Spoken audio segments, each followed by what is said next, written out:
Welcome to video 18 of the Mirror series, chapter 17, book of Ezekiel, parable of the great eagles.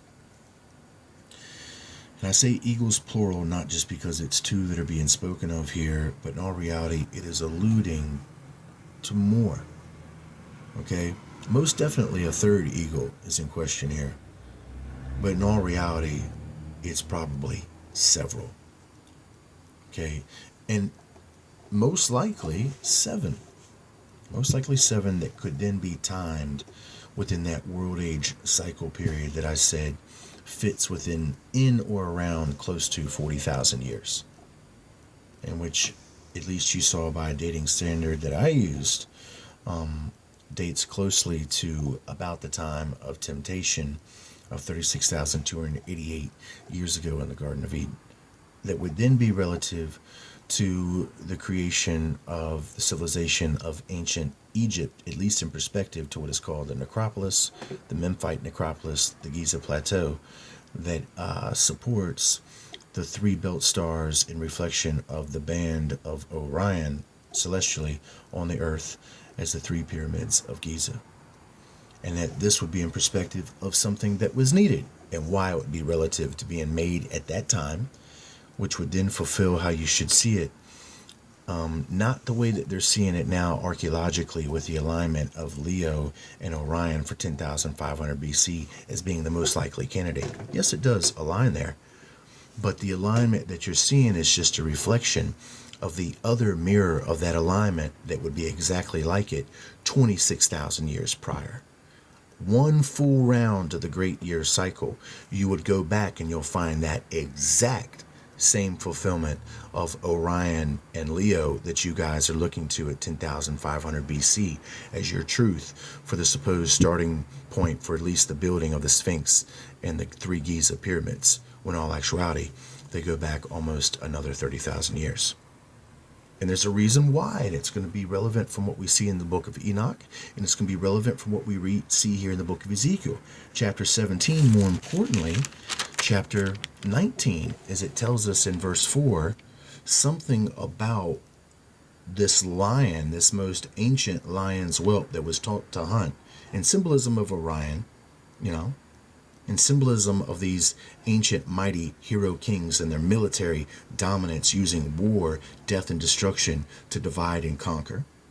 We see that at this time he was taken to a location that is being recited as Egypt. Well, this will link up to the book of Enoch, revealing the real antiquity of these scriptures here that is going to predate the Israelite histories, even the Hebrew histories, and go back to the most ancient, if you consider, Hebrew patriarch, Enoch himself.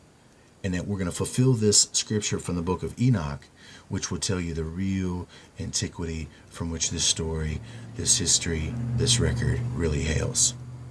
All right? And then once we understand that, we're going to see how all this fulfills with ancient Egypt, at least the three pyramids of Giza as being receptacles, at least the underground location that are being marked by the above ground stone pyramids, is a place that was created purposely to house the deceased souls of these Anunnaki Nephilim descendants. Straight up. It will tell you that in the book of Enoch, and it's telling you that here in the book of Ezekiel. And it's going to tell you that based upon the 19.5 tetrahedral geometry, if you could just understand this in the scripture, being that it's at chapter 19, and as we see what takes place between chapter 4 and 5, or verse 4 and 5 of that chapter of 19 of the book of Ezekiel. And then we hit the nail on the head, so to say, at verse 5, where it describes that her hope was lost. In essence, yes, he has been sealed. He has been sealed in these symbolic chains of the bands of Orion, which they themselves have voluntarily taken upon themselves by the oath of mutual excretion that we see being spoken, or excretion, I think would be the pronunciation that is being spoken of in the book of Enoch, as the sons of Sam, Samyeza being their leader, And hence, that would be the real meaning of that S and S that we see is related to safe and sound, that has further been manifested with the Nazi Aryan supremacy, even with the eagle symbolism relative to it for the SS of that doctrine, all in reflection to the same eagle symbology that is used for the privileged supposed Aryan select, with this knowledge, this mysterious knowledge of these geologic cataclysms that they've used in the past to escape to this high refuge that is based upon an original refuge that was formed between lines 1 and 7 in Job chapter 38 of the Hebrew Bible, of which is in perspective of cities that were formed in various locations off-world because the earth was going through geographic or geologic cataclysms and upheavals, as it was still evolving, but yet at the same time still subject to an ancient solar intruder of a binary dwarf star that is referred to as Nibiru now, which is technically not really Nibiru, but yet did cause cataclysmic destruction relative on a global scale in our world in the most remote antiquitous past, that then did still play out into the histories of the arrival of the Anunnaki as they arrived on this planet some 450,000 years ago. That they did not rebel for another 200,000 years. And during that period, they did build dwellings on the world that did reflect civilizations of high art, but yet still built out of crude materials because they did not arrive here with industry already intact. But yet they did arrive here with the knowledge of how to produce the instruments of industry to produce the limited tools they need to construct the precise civilizations built out of the Cyclopean stones that mark in essence their high technology. So what I'm trying to tell you is that in the original distant past of our ancient remote history, they were building civilizations off-world on our moon, even in reflection of Mars, before the rebellion, and which means these civilizations technologically and even spiritually, architecturally, as they reflect a particular message, is pre-rebellion. Pre-rebellion. But yet the message is about the rebellion itself. And that's why the encoding with the bands of Orion, with iron, and all of the symbology of this supposed celestial hunter of men comes into play for those that got eyes to see what the truth is of all of this. So eventually, the Anunnaki of 450,000 years ago that originally landed here, the sons of God pre-rebellion, as this orbital system brought its cyclic chaos to our world, they would have to leave. And it eventually initiated global ice ages in which they would have to leave the planet and then go to particular refuges where they could hold up in whatever way that was best conducive to escape whatever particular condition of calamity that was going to be experienced, because it wasn't always the same. The conditions change, which means they would go to a different location relative to best escape and then return back to the earth after it was over. That was all being done pre-rebellion. It's happening between lines 1 and 7 of Job chapter 38. It is relative to scriptures and verses in Job with about these sons of God, and where we see visitations that are taking place to and fro, up and down, all over the earth, which is the same thing that we see being recorded here in chapter 19 as it describes one of these early lion's whelps that has learned how to go up and down as a lion, going to the places of their desolate palaces of old. And that would be these ruins that we see between Mars and the moon. Okay, so this is having a relative time perspective that exceeds the Hebraic and the Israelite traditions as they're recorded in the Old Testament, regardless of what scriptures they might connect to that play out in a lesser reflection of those events. We're going to see that the true roots of this will be reflected in the book of Enoch as the story is told about the binding of these particular fallen sons of Sam, which is the SS, which now becomes relative to what I showed you here in this particular image. As I said, under Orion, which now becomes the bands of Orion, which now shows the real reason for those pyramids being built at about the time of 40,000 BC, of which I have already done my best to show you the correct dating, which they were built for a necessity that was needed to house these souls. And the proof of it will be shown to you in the book of Enoch. I'll briefly show it to you now because it obviously is going to be so seriously controversial, considering what I just said.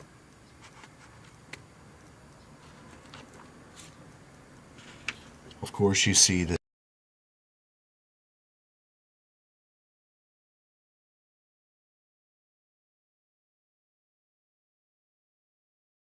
world ages, and the next time sevenfold, which roughly gives us about 37,000 years, close to about 40,000 years, depending on how you see it. In other words, just round it to 40,000. In essence, that's the number of the sealing period. This is why Enki's number becomes and falls into the 40-year category, which in essence is reflected of generational periods in the Old Testament and reflection of the wandering of the desert of the Israelites, who then in essence are mirroring and mimicking those same actions from the past.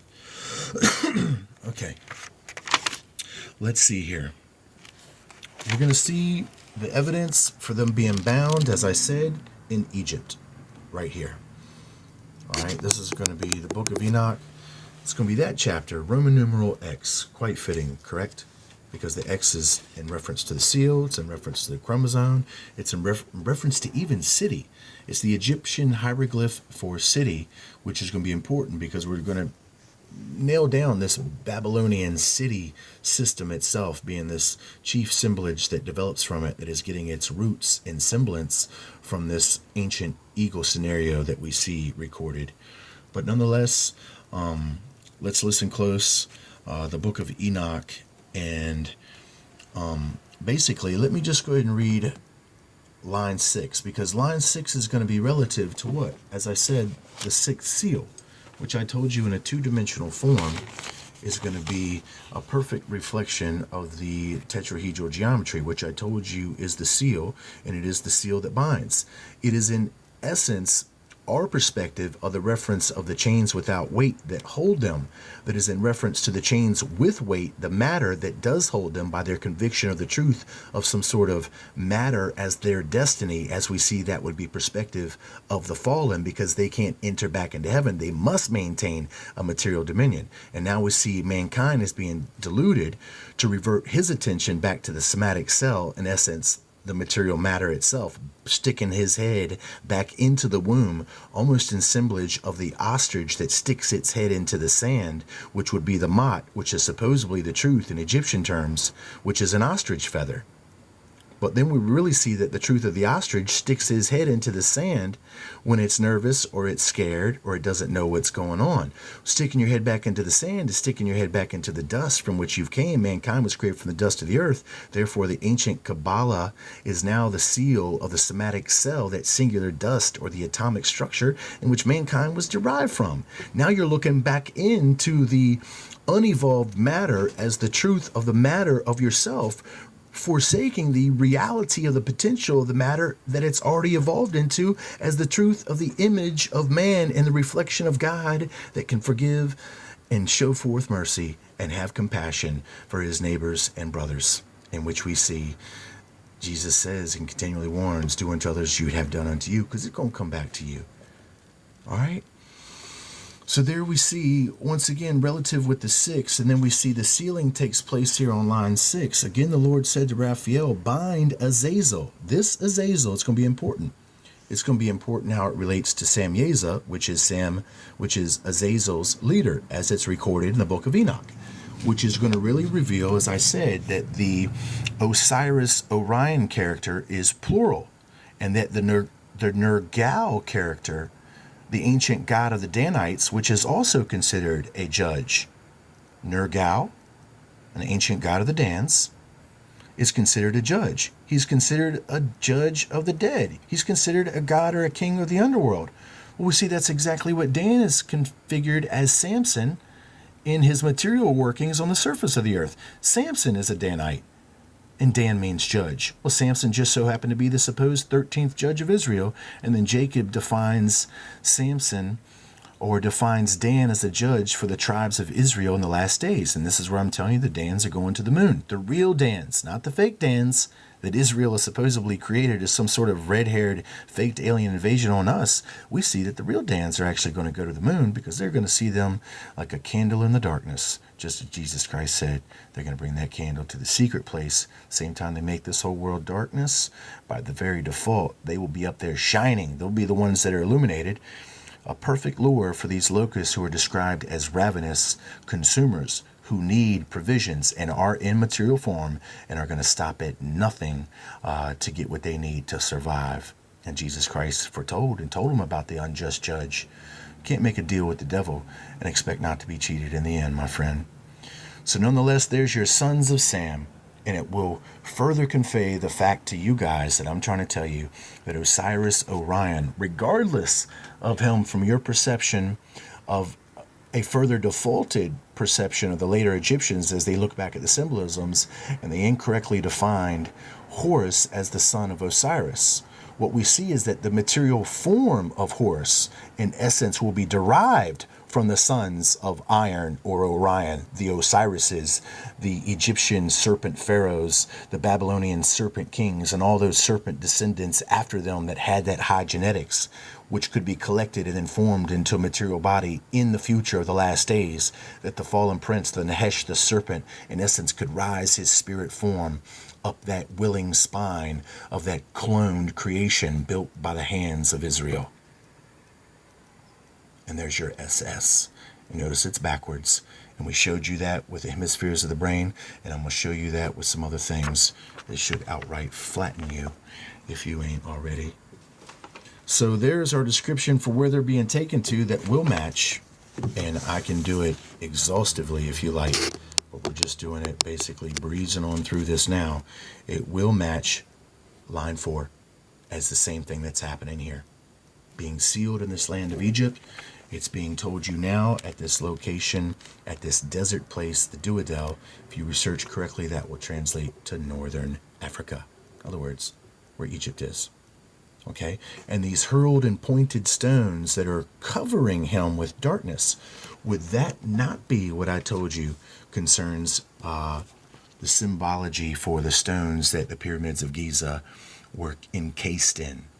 And then look who's upside down underneath the bands of Orion, in which these pointy stones, the 3 pyramids of Egypt, are reflecting above.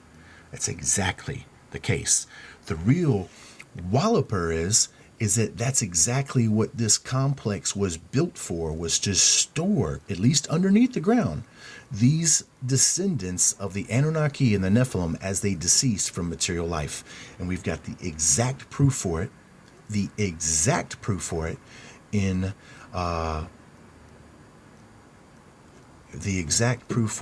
book of Enoch. And something just occurred to me. I just had an epiphany. Something I've been trying to put together for almost a year now, but I think has just made incredible sense. Let's show you the truth for that, but let me not get too hasty and just let you see the description of the hurled and pointed stones that are a description of this desert land in the Duodel, northern Africa, that I'm telling you now fulfills everything that's being told to you by Ezekiel, with them being sealed in this place in the land of Egypt. The rest of what Enoch would tell us about who is doing this sealing is nothing short of amazing as it relates to Michael and Gabriel, and how this relates to nations and who these nations really are that are being spoken of. The perspective will be a qualitative leap, not a quantum leap, but a qualitative leap in understanding.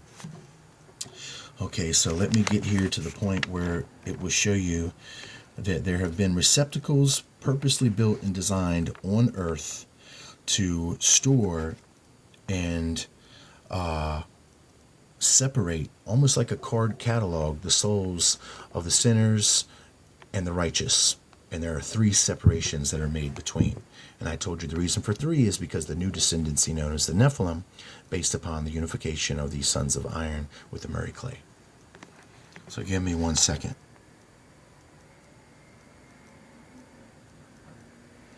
Here's the angels being overwhelmed with hurled stones once again. And notice that it's plural. These angels in symbology of Azazel. Well, this Azazel is where we're going to get the asses from.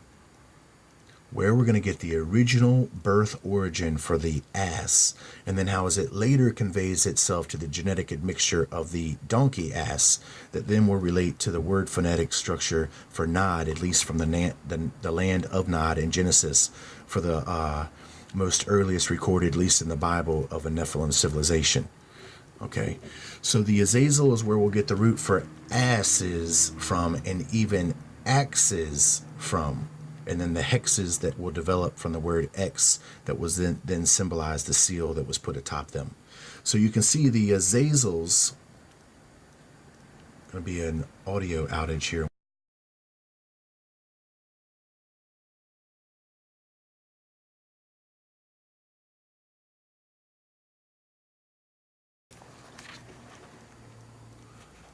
Okay, so you can see at least here, I'm not trying to overwhelm you guys here, but the Azazel character, okay, these are prepared for the host of Azazel, those that have, in essence, that have hosted this inspired Azazel-like corruption and the pollution of mankind.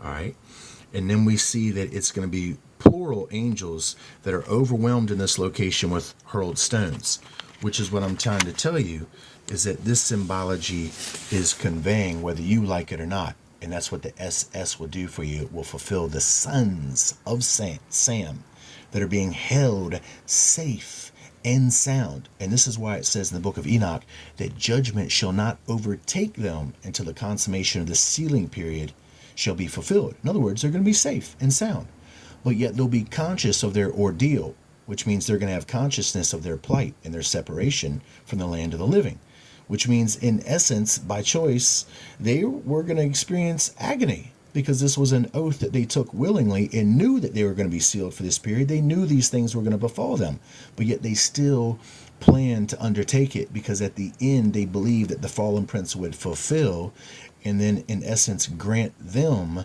their dominion as the true Israel, in which we see that the descendancy of men think that it is now them. This is where the discrepancy between the Dans and them is going to really unfold. All right, but nonetheless, you can see that it's a plural, and I'm going to show you this fuller with the manifestation of the descriptions and the epitaphs of Orion, with Osiris, Orion, and then being symbolized as that hunter, and then the proof of these hunters, plural, being taught in the book of Ezekiel. Wait till you see how this plays out further. All right, so we see, at least this point, it's just interesting how things are going to play out. All right, but I'm not going to try to get too far off track here. Another recorded ancient proof of it being multiples, but yet still being symbolized between a singular symbolism of these fallen ones. But the SS, as I said, conveys the sons of Sam, and then it will convey out for the truth of this narrative for being the sons of Samyeza, okay, which has truly inspired this event. And we're going to relate this back into symbolism with Satan, if we can get to it. But at this point, as you can see, it's going to convey the fallen that were inspired by this Luciferian manifesto that Satan first brought to this fallen prince of this world, who at that time was in liaison with the sons of God, as recorded in Job chapter 38 between lines 1 and 7. So my point is, I want to show you the proof of certain receptacles being built on earth by design to hold these spirits safe and sound. And as I said, this stuff would not be what you would think it is. And it's going to give you some reasoning to why in that pet goat video where they show at the end that the pyramids are being destroyed by comets or asteroids. More importantly, those 3 pyramids of Orion. In other words, I told you those pyramids are in reference of something being sealed, at least the souls of them underneath it. They're still trying to release. They're still trying to release. They're trying to help them escape from the judgment that's impending them. But if you know the truth of the judgment that impends them as they have seen it in the book of Daniel, through the symbolage of Nebuchadnezzar being depicted as a bird of heaven sealed for 70 generations himself, all right, what happens at the end as he's unsealed. Well, the truth of Jesus Christ is manifest. He is reestablished. His glory is reestablished. He is reestablished within his inheritance. And this is all in a spiritual sense.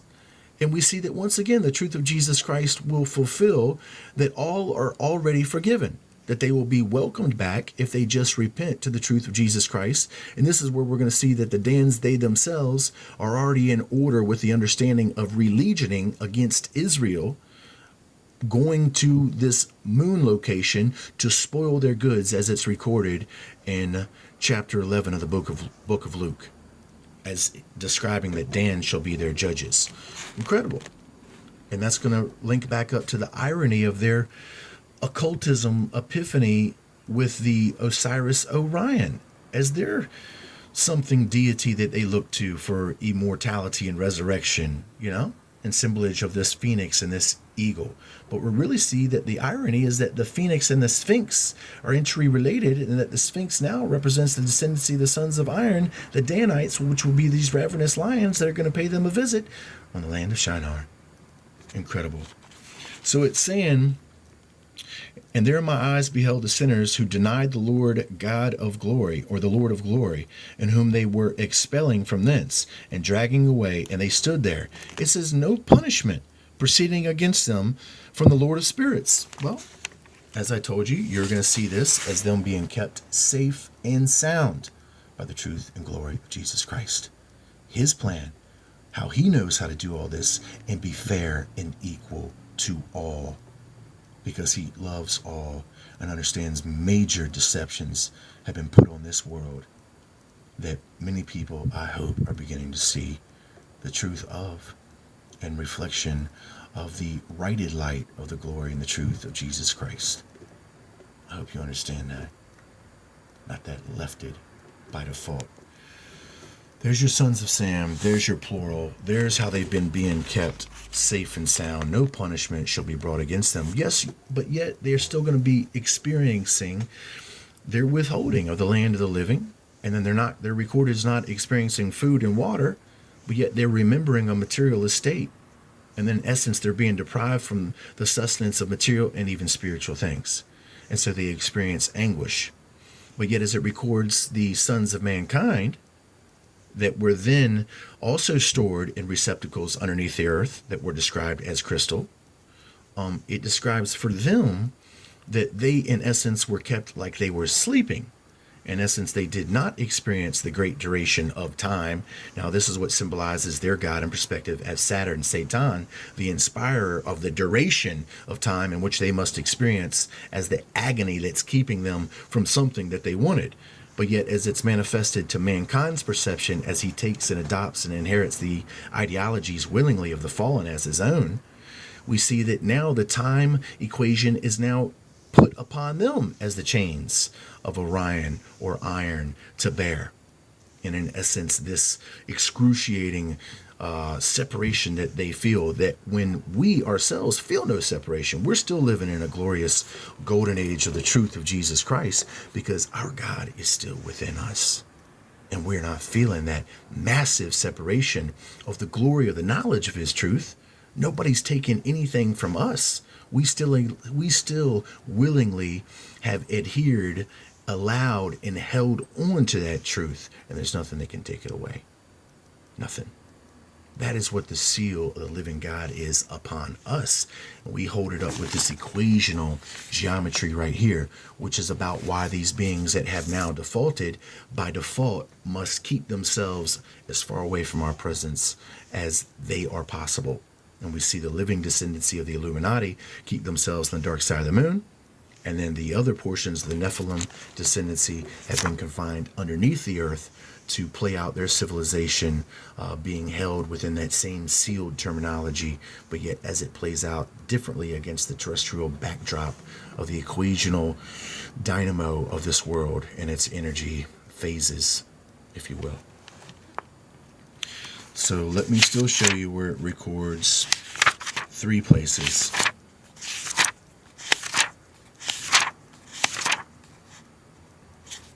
And, once again, I consider my videos at this point very advanced.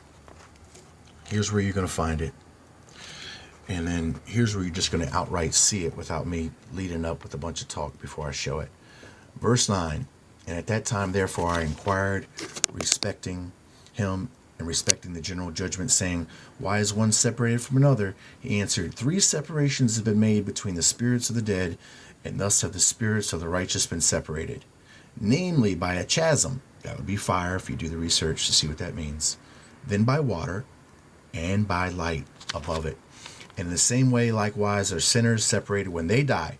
They are buried in the earth, judgment not overtaking them in their lifetime. In other words, being kept safe in time, safe and sound, until the consummation of their crimes has come to the full. And it says, here their souls are separated. Moreover, abundant is their suffering until the time of the great judgment. Suffering by their own choice. As I said, experiencing that separation by choice of the mutual oath that they accepted in the very beginning here of the book of Enoch.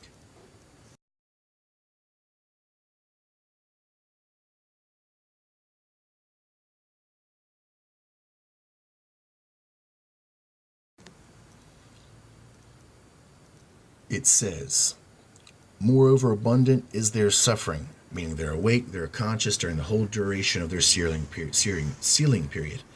And this makes sense because you got to think about the stories that are in essence relative to Ishtar's descent into the underworld. She is making conscious contact, whether you understand the symbology or the deity interpretation of Ishtar in this symbolism or not, because it's probably not what you think it is, but yet it's still hiding behind the mask of the understanding of who is Ishtar in its origin. But yet there are ancient Sumerian records, mythologies that record Ishtar going into the underworld and making relationships with a king there, okay, and even making requests of this god of the dead, of this throne of these underworld, netherworld kings. All right, so you got to realize they are conscious, and it's recorded that they're conscious, and it's recorded that special contact can be made with them if you have the power and the knowledge, the secrecy of the sorcery and the magic to go there. But what I'm trying to tell you is they actually were not going there in person. It's a display of the magic of the sacred geometry and the ritual and the ceremony that allowed them to make contact with them that were stored there. All right, but this will reflect their conscious being still being reflected, that they were conscious being there.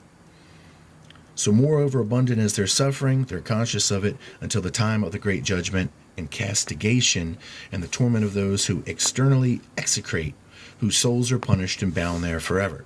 All right, that's that sealing. Now, as we're going to see, as I said, these are going to be the 3 locations that are designated. 3 separations have been made between the spirits of the dead. Now, could we see that in perfect symbology?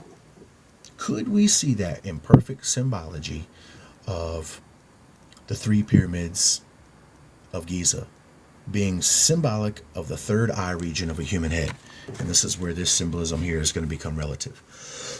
It's no accident that it almost looks like it's 666, is it not? Remember, that's the number of a man, right, in the Bible. And it's also the number of the mark of the beast in the Bible, which means this is the relative portals in which he would achieve his material fulfillment. And then now we see, in essence, of him being a reflection of material temples. Now we see material temples, in essence, are now involved in the reflection of his supposed entrance into material form. And then now you could equate this as the right eye. This could be the left eye. And then I'm going to tell you where all this is going to fulfill on the earth. As I said, this is the Pyramid of Giza at the 30th parallel. No secret there, right? Because then that would have to be the third eye symbolism, which now equates what? A symbolic 3 belt stars of the bands of Orion. Band means troop, army, multitude, great multitude, army of Joel 2. But I said this is a reflection of the souls of those that have lived and died from that descendancy, not the actual living descendancy themselves that are held under there. We see that the living descendancy is held underneath the earth itself, but yet will be released at the appropriate time, as Jesus Christ has already conveyed, and will be that judge, that unruly judge, that chaotic, unruly, wild ass of a man that visits Israel on the dark side of the moon. But what you can do is equate this now at the earth, as the earth, and we would have to align it with the axis and all this stuff for it to be relative. But what we're going to see is that we're going to see a left eye temple that's going to develop and a right eye temple that is going to develop, that is going to be equatable. You're going to see it. I'm not going to even fake the funk. This is going to be Angkor Wat in Cambodia. This will be the Pyramid of the Sun and the Moon in Teotihuacan, right outside of Mexico City, of which I've visited personally. And this is going to be on the 30th parallel at the third eye region, representing the pinnacle of the sixth sense itself. Going to be the three belt stars of Giza, which are going to represent those high spirit beings associated with the seven stars of the Pleiades, which would be better associated as the Dans, the anagram DNA, those serpent kings of ancient myth and lore. The real ancient serpent kings, the real supposed ancient semi-divine. And there we see, in reference to their sealing location, in reference on the 30th parallel, in perfect reflection of three pyramids, now in reflection of 333, the real understanding of what all that means, of where it comes from. And then now, this would be the Pyramid of the Sun and the Moon, right? Notice that that would be the right eye perspective if this was a human looking out at you. Well, guess what? This location, Teotihuacan, if I pronounce that correctly, great, if not, forgive me, literally translates the place where men go to become gods. Well, would that not be the right eye in which we see fulfillment of the Jashun column, and the correct angle now that we see traveling from that position is now the same thing that they're using to follow after this crooked path to become gods also? And if this would be the right eye, is not the right eye the darkened eye of Horus, symbolic for the moon? And is not the moon both lightened with the light of the sun and at the same time experiences the darkness of its own inability to cast light? So the moon is both light and darkness. The location of Teotihuacan, 19.5 latitude, which is going to be right outside of Mexico City, in which 19.5 combined with 19.5 will be a conveyance of 20/20 vision as it's related to sight. Who's got the eyes to see, my friends? So we see at 19.5 latitude, right outside of Mexico City, the temple, the Pyramid of the Sun and the Moon, just in perfect conveyance of the right eye, the darkened eye of Horus, as it conveys the moon, which casts no light of itself, but does cast the light of the unseen sun, which is both light and dark, as we see the conveyance for that temple on the 19.5, which is in reference to the 20, which represents the 20/20 vision, but now it's in reference of the double vision of the cross-eyed as it sees itself and the reflection as the truth of itself as some sort of divine being, when in actuality it's not. Double vision results in chaos and confusion, and I will be able to further tell you the truth of these things if you guys can perceive what I've told you thus far. Where would the other temple be? Now, let me just say this. These temples have been rebuilt, and they have not been built on the exact locations all throughout ancient history. They have done their best based upon the current rise of geologic landmass, but we have had violent upheavals of geologic land masses that have risen and fallen, this not just to the geological upheaval itself, but then based upon the rise and fall of the sea levels, based upon glacial melting, even meltings of entire ice age systems that covered the globe. And then we can see that this has caused different portions of landmass to be available at particular times that these temples were rebuilt. And this is why these will not perfectly align themselves on a globe with the geometry of two eyeballs looking straight out from a perfectly normal head. But then we got to realize we're not talking about a perfectly normal headed person. We're talking about a person that has distorted itself to this chaos and this being knocked up side of the head, which now begins to resemble itself in some sort of way an abomination, which I said now symbolizes the mirror as it's mirroring itself, creating some sort of crude form of something that in all actuality is not symmetry of the truth. It's an objection to the truth that creates the manifestation of the abomination of it. This will be reflective, as I said, of different locations for temples that were chosen, and that why the landmass that was available is not going to exactly play itself out at 19.5 at Angkor Wat in Cambodia. But it will be relative to the 72 degrees that it is in perspective to the angle from, or at least the latitude from ancient Egypt. And then that's going to be in correct perspective to what we understand that is connected to procession, which times this all up with the ultimate truth for anybody that's got eyes to see, that all of this is in perspective of something that was needed as a result to counter the effects of this chaotic collision in the past, and then to store the souls that resulted from it, that was now misconveyed by the resulting descendancy of mankind after it, that then inherited a faulty mythology about it from the fallen sons themselves, that were then trying to counter it and trying to find a way to circumnavigate this stuff that was already pre-prescribed to them. And as their Nephilim descendants heard the tale that the Anunnaki fathers told them, they were like, what in the world kind of predicament have you got us into here? And they used their ability of science, technology, and spirituality to develop a way of metaphysics and esoterics and astronomy, astrology, to counter based upon cracking the code of the 666 in some way to thwart this eventual judgment and even the sealing itself. And then this was later inherited by the descendancies of men that followed after them by default of these beings being their gods.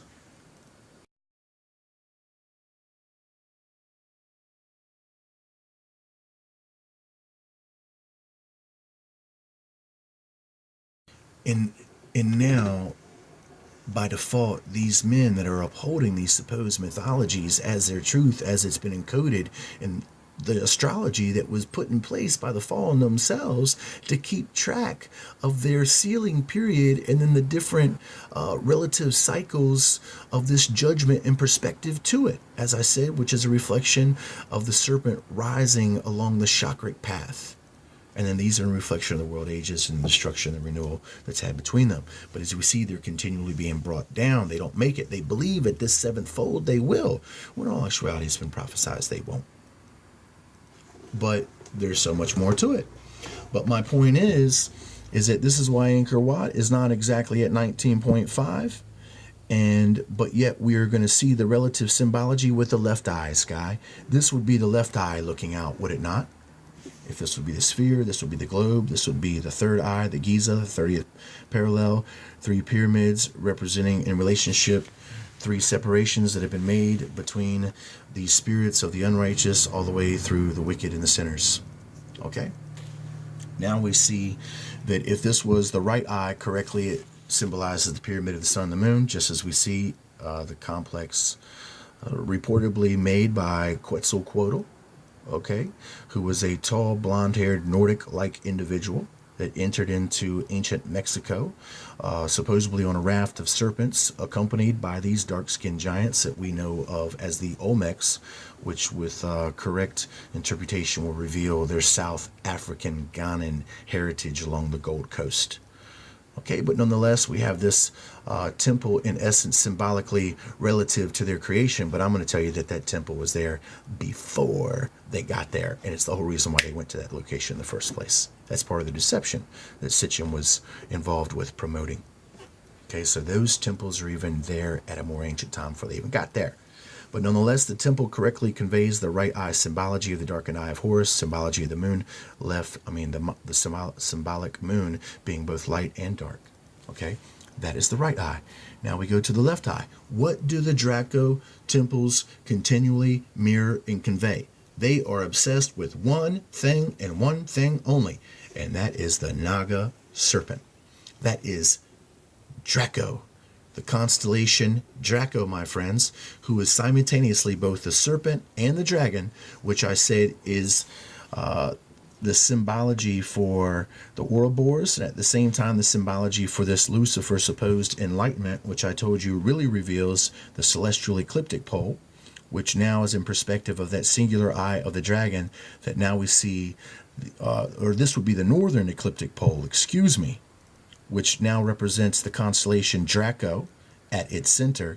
And then we see the celestial ecliptic pole, which is now the 23-degree tilt in our axis, the axis of revolution of our Earth, which has been knocked in the past by some sort of celestial intruder, which is now played out in the manifested realms of the kingdoms of men, and the history of the sons of God that came in into the daughters of men and bore children to them, sponsoring the very same reflection of chaos, if you would. Now I said this symbol now reflects procession, But as I said, this is where we would find the path of the zodiacal constellations that is affiliated with this or their astronomy. But yet this is revolving all around the central constellation, the northern constellation of Draco, which is the dragon. It gives you the symbology now. It kind of makes by default some sort of abstract reality of the geometry of this, makes a singular eye in the center, which in all relativity is really the constellation of Draco, that our 23-degree tilted pole is wobbling and carving out against the northern vault of the sky. Since this would be the constellation of Draco, and then you take these left-hand temples based upon the geometry as we see the scheme of the human head, these three separations in symbolic location, where you see the eye is the seat of the soul, as it's been told to you in cliche sayings ever since you were a child, most likely. And then we see that mankind would be deceived in essence by his eyes. The symbology of those that have been deceived through the eyes is even played out in the temples as they map out the geometry of the eyes that are relative to this of the human head. Even in perspective to the third eye, as I said, the sixth sense represents the enlightenment, and even those that were considered enlightened, that were in essence of the fallen, that were stored.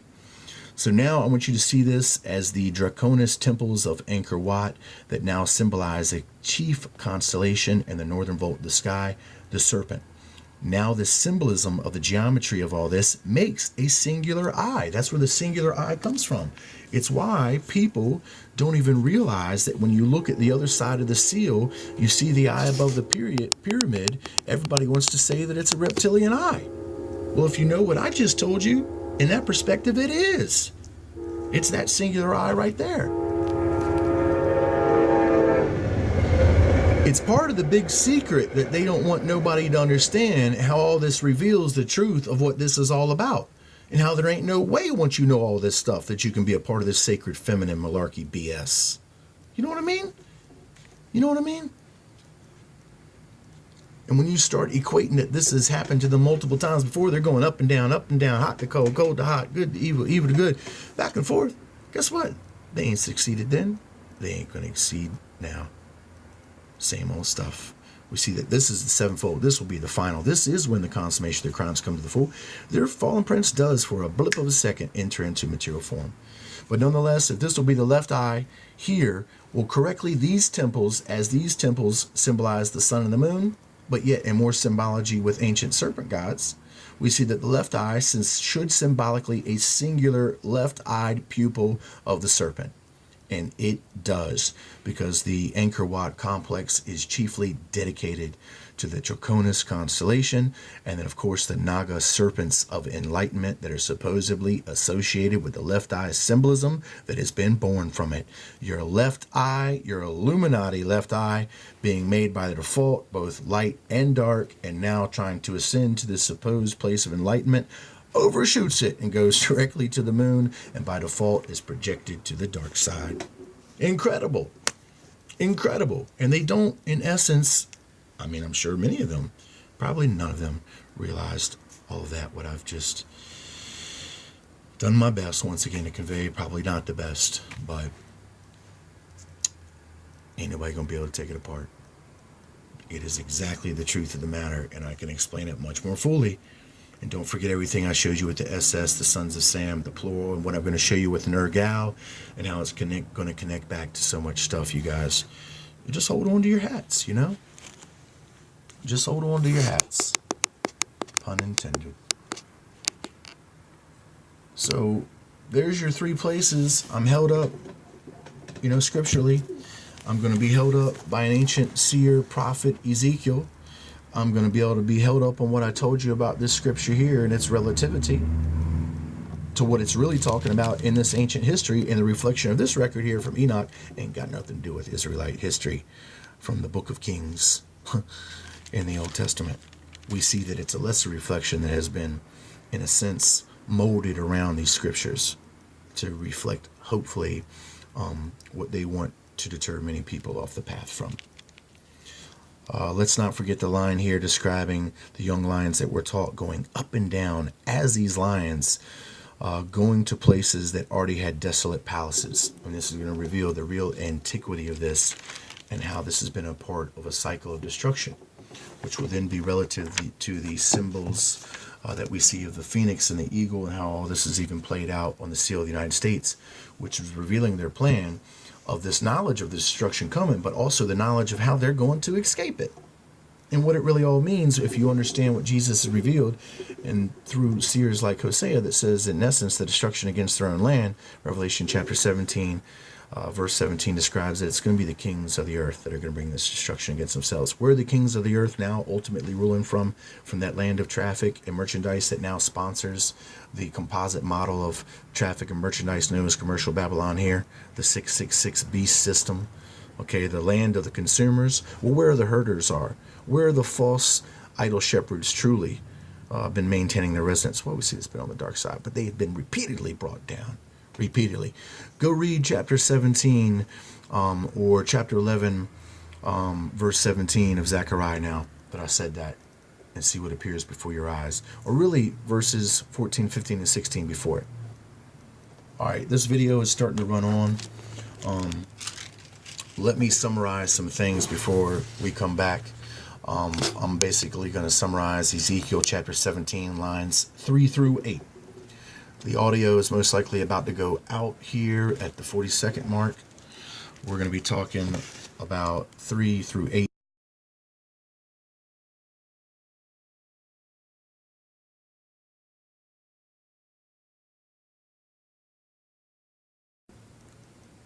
Okay, I think you guys should be able to hear me now. I'm not sure. If not, you'll be able to hear me right about now. Should be able to hear me now. Okay, that's what I'm going to summarize here. Listen closely, okay, and then realize that I've got hours and hours and hours, even hundreds of hours worth more information to validate what I've told you and can still tell you. Verse 3 of chapter 17 shows us the eagle symbolized with Orion. More to talk about that. Verse 4 talks about a city which is already in place at this high location before the young twigs of even this ancient eagle, before his young twigs were brought there. There's already a city in place, which I said gives us the proof for the illusion or the eluding of a third eagle which precedes it, but which in all realities is in perspective several eagles, probably a couple before and several more after the secondary eagle of that scripture. And then this is going to be relative with the symbolism for Osiris Orion, even in symbolism for that first temple complex reportedly built in Egypt at the time of Zep-Tepi, which I'm going to hopefully explain to you is so severely misunderstood, at least now within the light of what I revealed to you in this video so far. You should be able to begin to see the truth of this. But at least the relative symbol of the circle with the X, which is the hieroglyph in ancient Egypt for crossroad, but in reference to cities at which the crossroads are formed. And now this will be in reflection to that great temple complex. Cities, the first cities of all time in our history of this world, were formed around temple complexes. They weren't formed around a 7-Eleven or a subway station or a Wendy's or City Hall. Okay, they were formed around a temple complex that was dedicated to a specific divinity. As we see, it's been pulled from the sacred feminine the entire time. Okay, this is where the first cities in essence revolve from, and where the mammon revolves from, because the priest class system has to be held up by the consumer-based, now in essence, herd society in reflection of it. Okay? So there's a flip-flopping between who was the real consumer, who was consuming the BS that the priest class system produces, or is it the priest class system themselves as the consumer that is living off the herd, that has now been made to consume BS, just keeping it alive long enough to deceive it and control it. But anyway, that's where your mammon and money comes from the temple complex, the material temple complex, in which we know that the Antichrist system is all about, in which now we know that he's going to inherit, or in sense, inhabit a material temple. But not in the architectural sense, now in the anatomical sense, but yet in the same reflection from micro to macro. This is your ceiling, which would now represent the symbol for Osiris as the X. Matter of fact, it's the symbol for all ancient Egyptian pharaohs. They are all shown crossing their arms together. Matter of fact, Jacob, as he has been presented by Joseph with the two children, Ephraim and Manasseh, that were born to him by Asneth of an Egyptian royalty from the high priest of On, which was the daughter. Their mother was the daughter of the high priest of On. Her name was Asneth. Joseph, one of the 12 tribes of Israel, produces two sons from this Egyptian royal feminine descendancy. In other words, the sacred feminine, which will fulfill the scriptures, and how this is a parable or a riddle to Israel, where the descendancy has resulted from these ancient unions of the fallen sons of God, at least their ancient royalty and princely class that they look to, which is really the same essence of their priestly class. Anyway, Jacob crosses his arms when he's presented with Ephraim and Manasseh, just like the ancient Egyptian pharaohs did, just like you see Osiris doing. So that symbolism with Osiris and the cross is in representative of the crossing of the genetics with the sons of iron, with that Murray clay, which represents the descendancy of men that were pulled from this earth, the material of this earth, the dust of this earth, being fused with the water word of Jesus Christ, now reflecting as that clay material in which mankind was created from. Okay, but then we see this clay material is then infused later through Sumerian genetic engineering corruptively in the lowest parts of the earth, as it's recorded in the Bible and some scriptures. I can't remember exactly what books, but you guys might know what I'm talking about.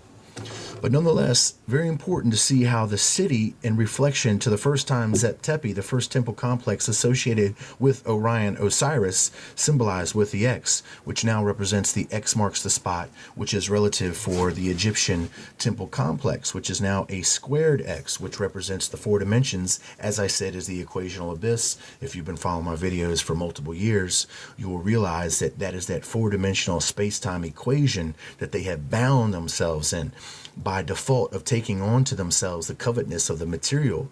Now they have then by default taken on the material limits, which are equated as a cube, a box.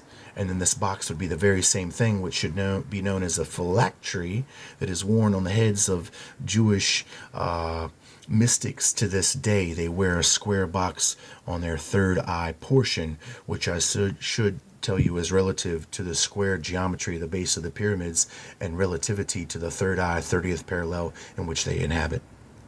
Okay, it's where it comes from. Okay, it's where it's come from. How do I know all this? Spirit of Truth.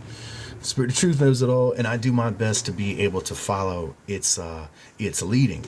And I'm probably not doing the best at revealing this, but I'm hopefully doing the best at revealing this that you've heard thus far.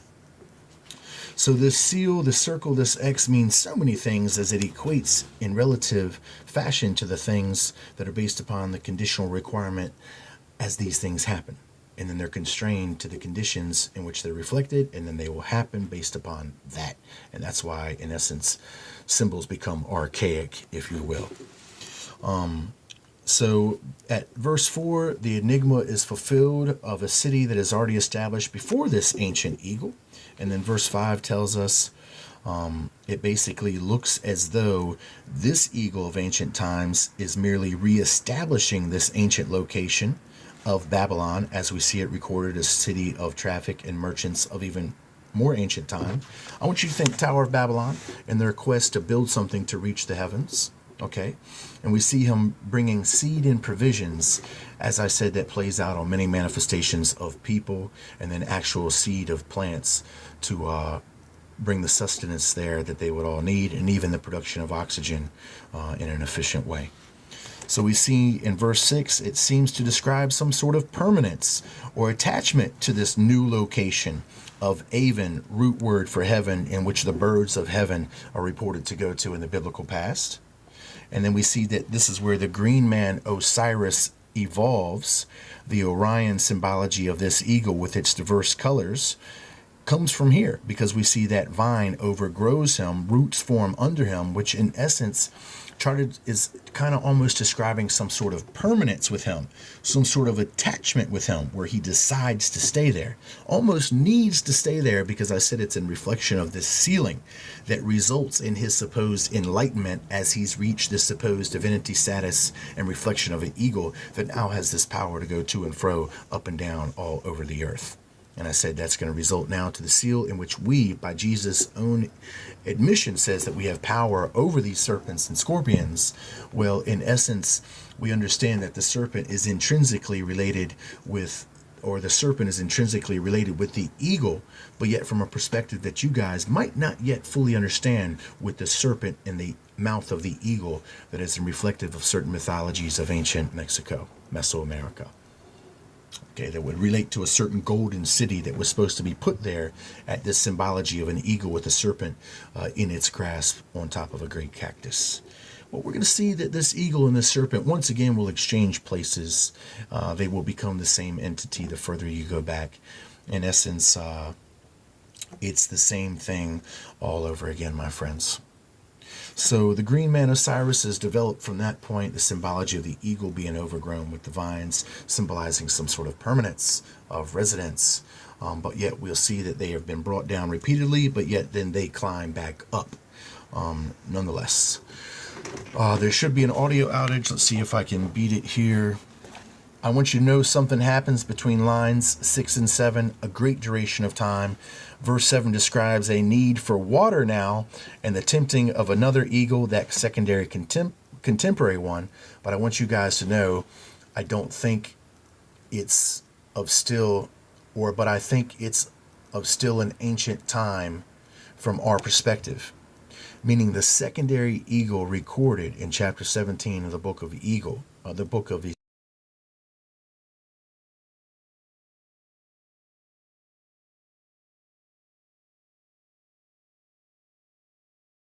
is not the symbology that we see here being manifested now as relative to our time, which means that, there's still a great deal of time between line 7 in that eagle and then the manifested eagle that the founders of our country are now displaying with the same symbolisms to go to that location. Okay. All right. So I feel that I almost might not have conveyed that correctly, where I say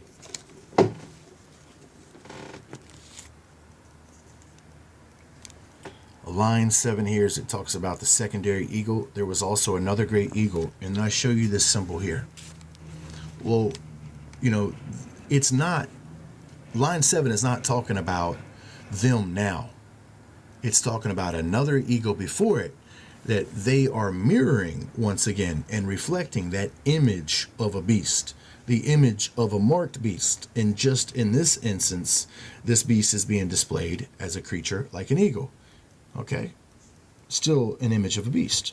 All right, so later there's more time that develops here, and eventually we see that now in our time, this coming to the seventh fold judgment, this vengeance of Cain, if you would, that is going to be fulfilled with this stone being thrown from the dark side of the moon, all being masked with this deception about Nibiru and its orbital path and asteroids and meteors that they're using to cloak that it's they themselves that are really going to cause this.